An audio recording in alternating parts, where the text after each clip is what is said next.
কঠিন কিয়ামতের দিনে আল্লাহর রহমতের ছায়া ছাড়া কোনো ছায়া থাকবে না, যেটাকে আমরা আরশের ছায়া বলি। ওই ছায়াতে 7 শ্রেণীর লোক থাকবে, 7 রকম আমলের লোক ওই ছায়াতে বাস করবে।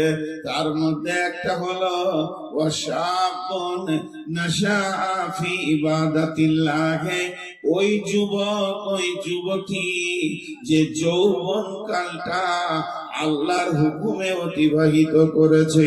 অতএব যৌবন কাল এমন একটা নিয়ামত, এটাকে হিফাজত করতে হবে, আল্লাহ এবং রসুলের হুকুমে চালাতে হবে।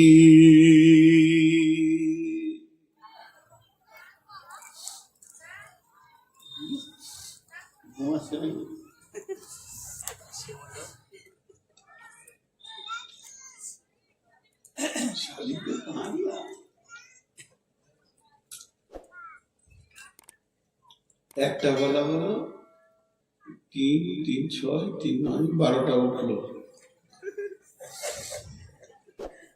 এরা বলছে একটাই হয়েছে, এই রিচার্জই চলবে এখন মোবাইল 10 দিন চলবে।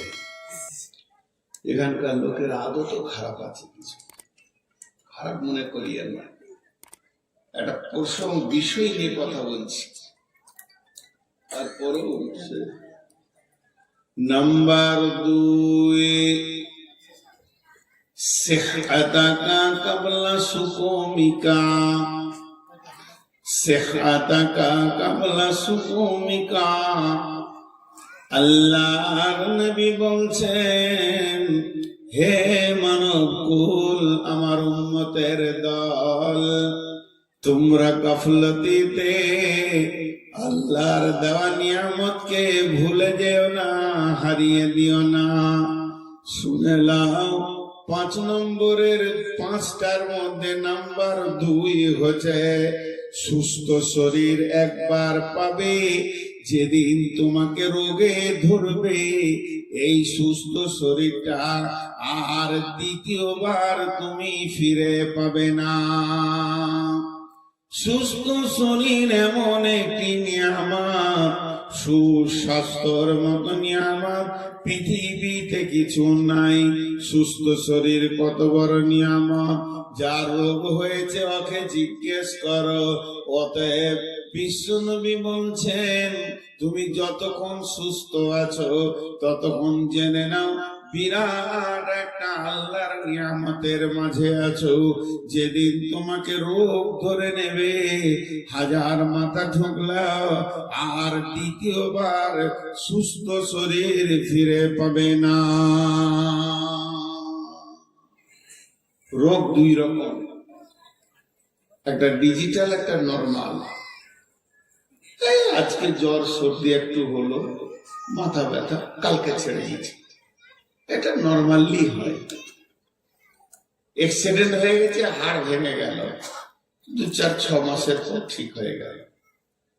আরেকটা রোগ আছে, আপনার বয়সের সাথে সাথে আসবে, হয় প্যারালাইসিস, না হয় লো প্রেসার, না হয় হাই প্রেসার, না হয় ডায়াবেটিস সুগার, তা যদি না হয় কোলেস্ট্রল, তা যদি না হয় প্যারালাইসিস, এতেও যদি না হয় ইয়াদদাস্ত, মাথার কথা মনে থাকবে না, এই রকম কোন না কোন একটা রোগ আপনার কাছে বয়সের জন্য এসে হাজির হয়ে যাবে।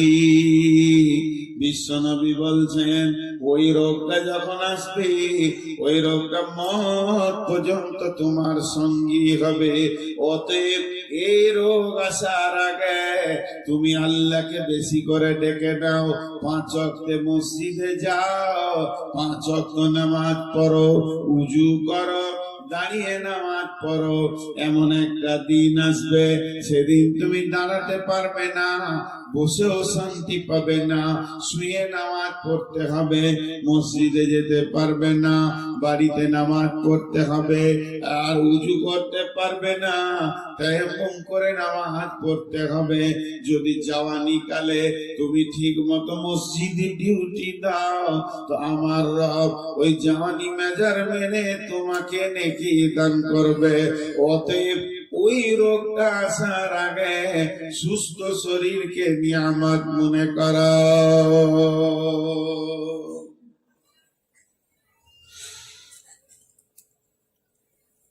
মেডিকেল যারা পড়ে জেনে নিয়ে,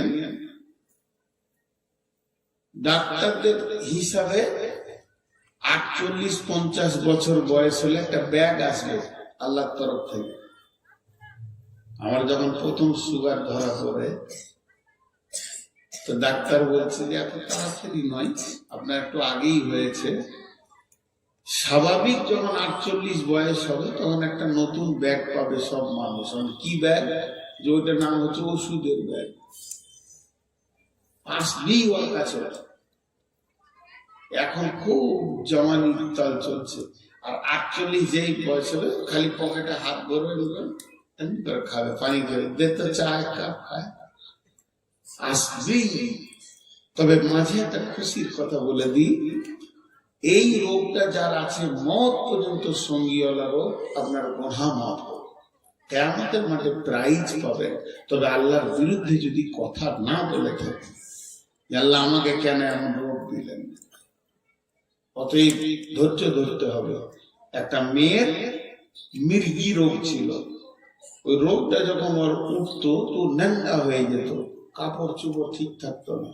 তো রসুলের কাছে গেল, ইয়া রাসূলুল্লাহ দোয়া করে দেন যেন আমার রোগটা ভালো হয়। আল্লাহ নবী বললেন, আম্মা সোনামণি, কিয়ামতের মাঠে আল্লাহ একটা স্টেজ করে রোগাদেরকে প্রাইজ দেবে। তখন সুস্থ ব্যক্তিরা ওই স্টেজে গিয়ে মাথা ঠুকবার বলবে, আল্লাহ আমাকে কেন দুনিয়াতে কাঁচি করে কাটেননি, করতাম না, এত বড় প্রাইজ রয়েছে, জান্নাতুল ফেরদাউস দেবে, আর কি দেবে। অতএব মরণ রোগ ধৈর্য ধরে যদি কেউ নিতে পারে সে প্রাইজ পাবে। মেয়েটি বললেন, ইয়া রাসূলুল্লাহ আমার রোগটা যেমন আছে থাক, দোয়া করতে হবে না, আমি প্রাইজ নিব। তবে একটা দোয়া করে দেন, যখন আমার রোগটা উঠে আমার তো হুঁশ থাকে না, আমার সাথীরা বলছে আমি বেজ্জতি হয়ে যাই, নাঙ্গা হয়ে যাই, শরীরে কাপড় থাকে না। নবীজি গো আপনি দোয়া করে দেন যেন আমি নাঙ্গা না হয়ে যাই। বিশ্ব নবী দোয়া করে দিলেন। তারপরে থেকে ওই মেয়েটি যতবার রোগ উঠেছে আর কোনদিন বেজ্জতি হয়নি। তো আল্লাহর নবী বলছেন, শোনো, সে হাতাকা কাবলা সুকুমিকা, সুস্থ শরীরটাকে নিয়ামত মনে করো। ও আমার উম্মত, যেদিন তোমাকে রোগের পাঞ্জাতে ধরবে, রোগের সাঁড়াশিতে তুমি ঢুকে যাবে, সেদিন তুমি হাজার কাঁদলেও আর সেই 16 বছরের সুস্থ শরীর ফিরে পাবে না।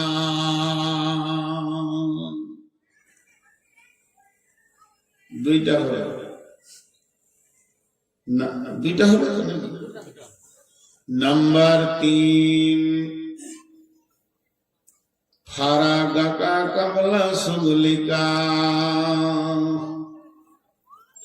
এটা এত বড় বিষয়, 2.5 ঘন্টার একটা বক্তব্য আছে আমার এই শব্দটার উপরে।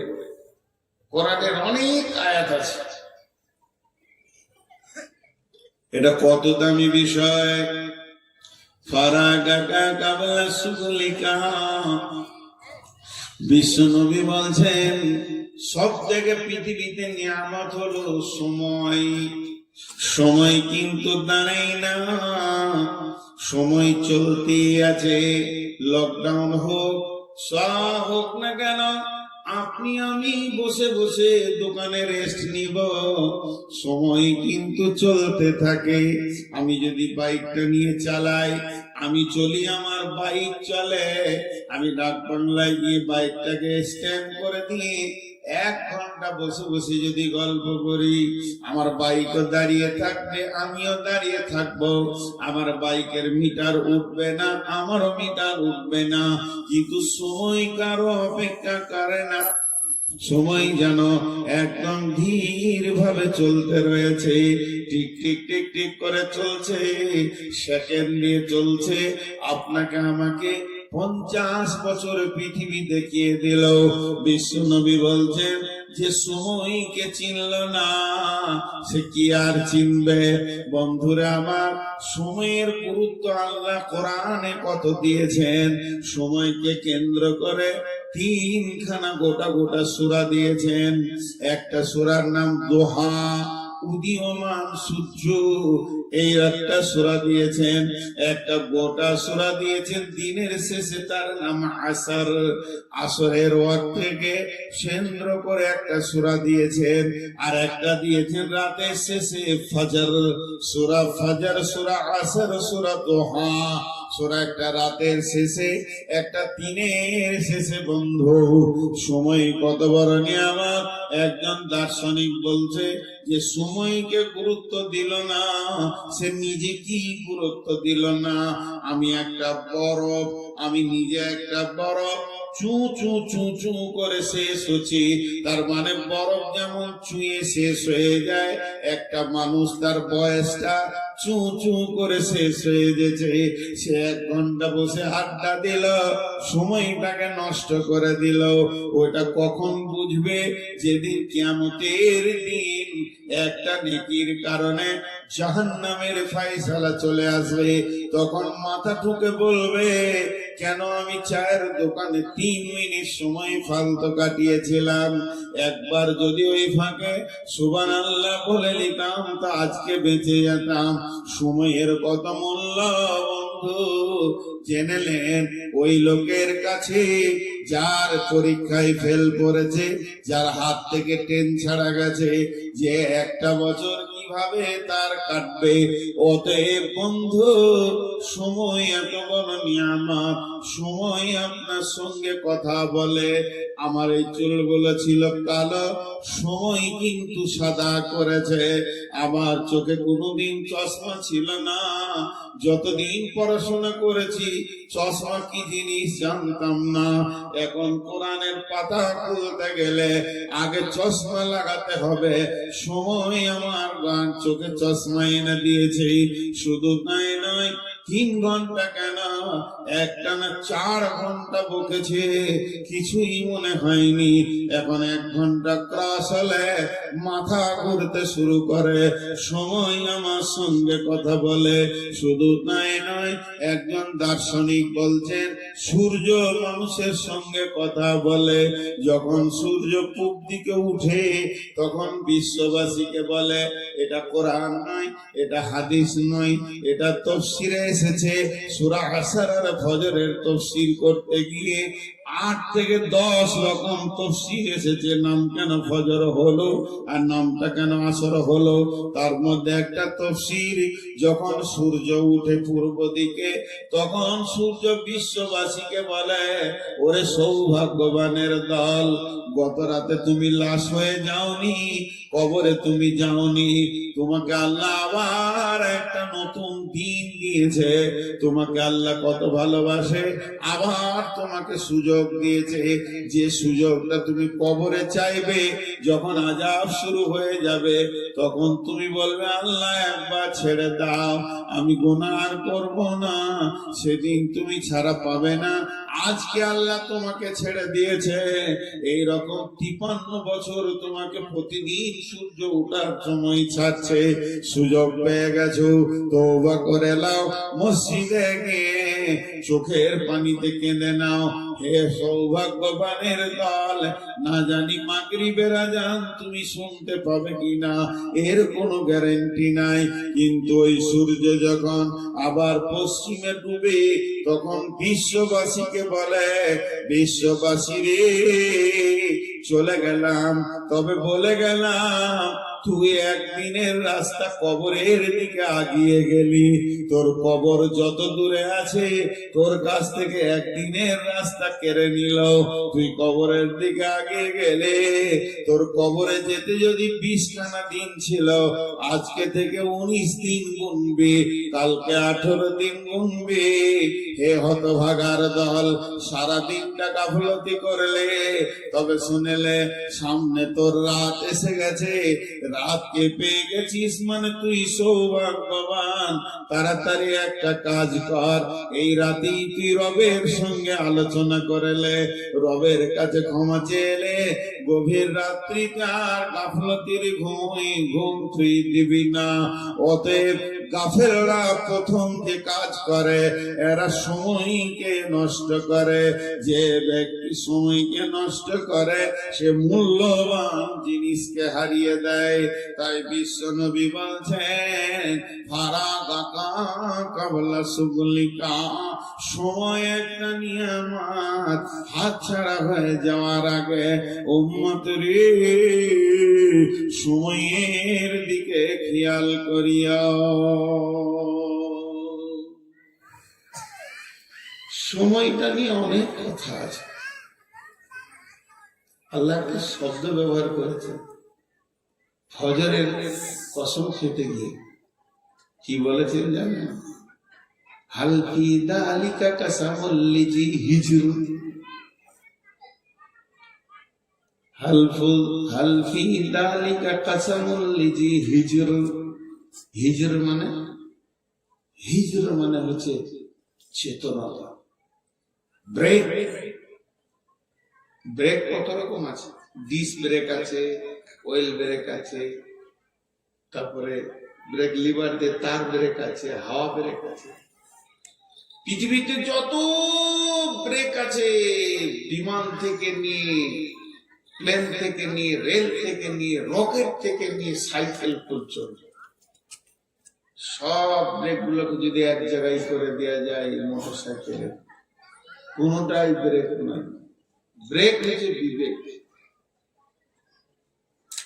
ব্রেক হচ্ছে বিবেক। একটা দামি মোটর সাইকেলে চাপানো হয়েছে, আর মোটর সাইকেলটা এত দামি, ও দু চাকাতেই ডিস্ক ব্রেক আছে, আর দামি ব্রেক আছে, কিন্তু যে চালাইছে ওর বিবেক ঠিক নেই। হয় মদ খেয়েছে আর না হয় পাগল। ব্রেকে কাজ করবে? যেটা বলেন ব্রেকে কাজ করবে? আসল ব্রেক হলো বিবেক। ড্রাইভার কখন ব্রেক লিভারকে কাজে লাগায়? যখন ওর বিবেক আগে ব্রেক করে। কথা বুঝতে পারলেন? আল্লাহ বলছেন, ওয়াল ফাজরি ওয়ালায়ালিন আশরি ওয়াসফি ওয়াল ওয়াতরি ওয়াল লাইলি ইযা ইয়াসরি। আল্লাহ চারখানা কসম খাওয়ার পর বলছেন, হাল ফি যালিকা কাসামুল লিযি হিজর। আমার এই কসমগুলি কি বিবেকবানের চেতনা এনে দেবে না? তারা কি এখনো ব্রেক করবে না? এখনো কি জুয়াতে ঢুকবে? এখনো কি মদেতে ঢুকবে? এখনো কি তাসেতে ঢুকবে? এখনো রান্ডিখানা যাবে? এখনো বেশ্যাগিরি